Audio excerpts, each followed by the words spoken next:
How are you? It's so nice to see you. We'll play and be happy that we're all here together again. Good morning, boys and girls.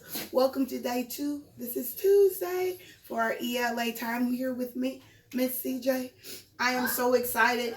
Remember, this week we're really diving in to the punctuation mark, the question mark. That's that one that looks kind of like a hook with a dot at the bottom. So we're going to start right away with construction of some of our sight word simple sentences. If you have your sight word flashcards handy, go ahead and build some sentences right along with me while we're working through this. Remember last week and the week before we worked on the period with telling sentences or statements. This time we're working on questions, okay? And so right away you notice that my sentences are starting differently. Whereas before I did a lot of I statements, now I'm going to have to use sight words that are going to create more of a wondering type of sentence, a question, right? So let's look at our first sentence. And you can read along with me. I know you've been practicing your sight word. I saw your sight word assessments. You guys are rocking. All right, let's do it. Is the cat yellow? Let's read it again. Is the cat yellow? Now, I'm going to read it in a fluent manner. That means that smooth reading. Is the cat yellow? You hear how my voice changed? That's right. Because of that question mark. That question mark made my voice go up so that it sounds like a question. Okay? Is the cat yellow? All right, let's try another one. This time I'm starting with the word, you got it, can. Can I go to the store? You see my little picture of Walmart? All right, let's read it again. Can I go to the store? Yep, and there's that question mark. There's that question mark. And my voice went up, so it sounds like a question. Okay? All right, let's try that last one. Can I see my picture? Can I see my picture? That's it. Voice going up. As you're building your questions, make sure you practice that voice changing as you're reading that question. It should not sound like a statement. Can I see my picture? Our voice should not drop when there's a question mark. It should go up. All right? I want you to build your own question sentence. Take a picture of it and send it to me in Google Classroom sometime today.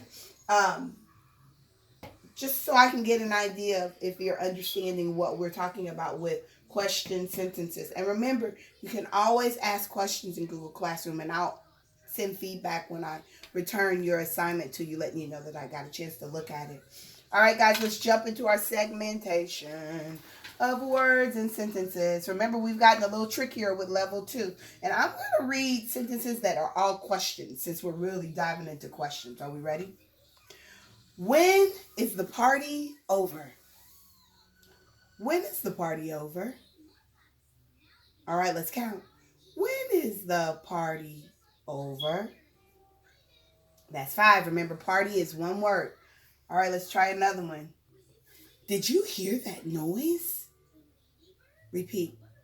Did you hear that noise? Let's count. Did you hear that noise? It seems like a lot of our question sentences have 5 words. All right, here's our last one. Did you eat your sandwich? Did you eat your sandwich? All right, let's count. Did you eat your sandwich? 5. Nice job. All right, guys, let's jump into our story. I'm so excited about this story. Remember, this week we're talking about determining importance. What is important at the beginning of the story in order to retell it? I'm going to pull up a new poster for you guys. This is my roller coaster ride. And I love this roller coaster because it kind of reminds me of how a story is set up, right? We start off in the beginning of the story with who are the characters, where and when is the story happening. And then as we begin, we kind of go on a ride, right? With the middle of the story being the action starts to pick up. What actions are happening here? Is there a problem to solve? That's where we see that in the middle. How are the characters feeling in this area of the story? So that's our middle of the story. And then the story starts to decline, or it starts to resolve itself sometimes. And we come to, did the problem get solved? How do the characters feel now? So the change happens between the middle and the end of the story. Today we're only going to focus on the beginning of the story, because remember, in retelling, we want to make sure that we can figure out what's important to retell, what's going to keep the story's essence as we tell the story to someone else. And a lot of times we won't have the book with us, right? Retelling is something that has happened for generations. Funny Farm is our story title. In the spring, Cousin Judy, Uncle Earl, and Aunt Josephine met Edward at the station. So right away we have characters, right? Who are our characters? This is where we determine what's important, our characters here. We have Cousin Judy, Uncle Earl, Aunt Josephine, and Edward. They meet Edward at the station. And what station are they? What's our setting? We're at a train station.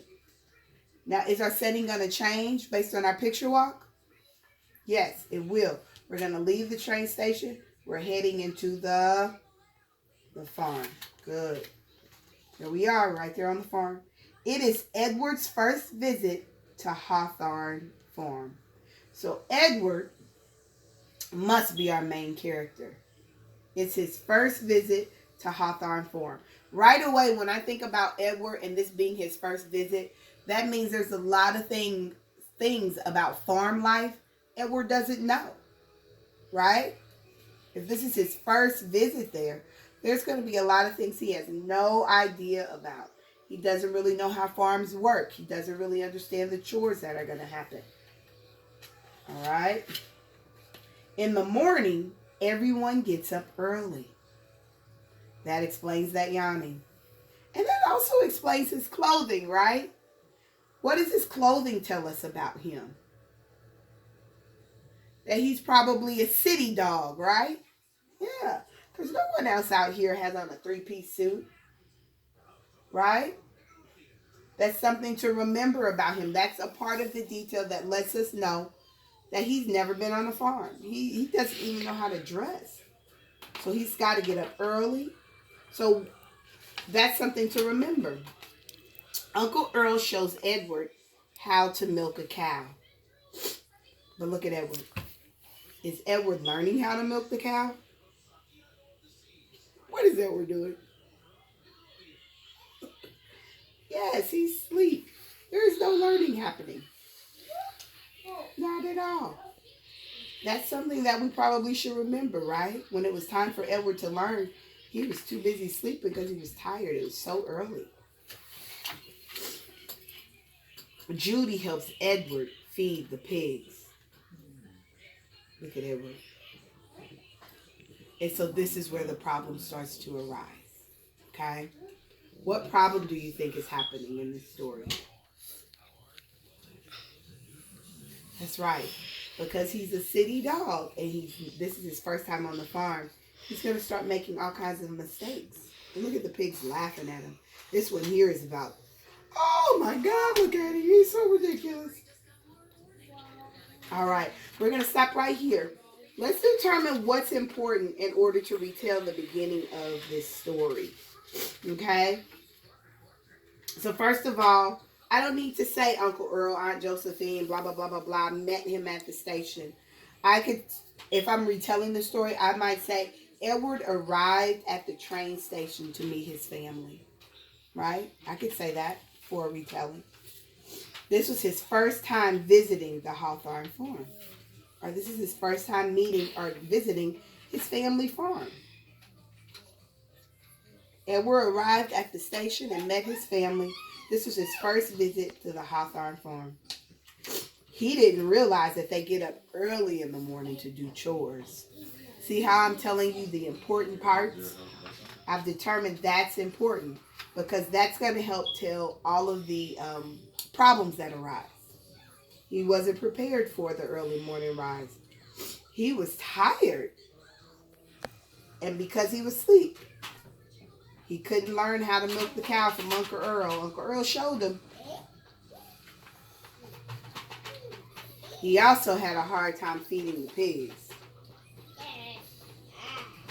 All right? So we're going to keep kind of working our way through. I want you to find a book of your own this week. And I want, as you are going through your book, I want you to pause. And I want you to record yourself retelling just the beginning today of that favorite story of yours. Just retell me what happened at the beginning. Determine what's most important for the story. And tell me what happened at the beginning of the story. So you have 2 assignments today. Super easy. I want you to construct me a question, build me a sentence, simple sentence, a question sentence, and then find a book that you want to invest some time in this week. And I want you to practice today just retelling me the beginning of the story. All right? Bye.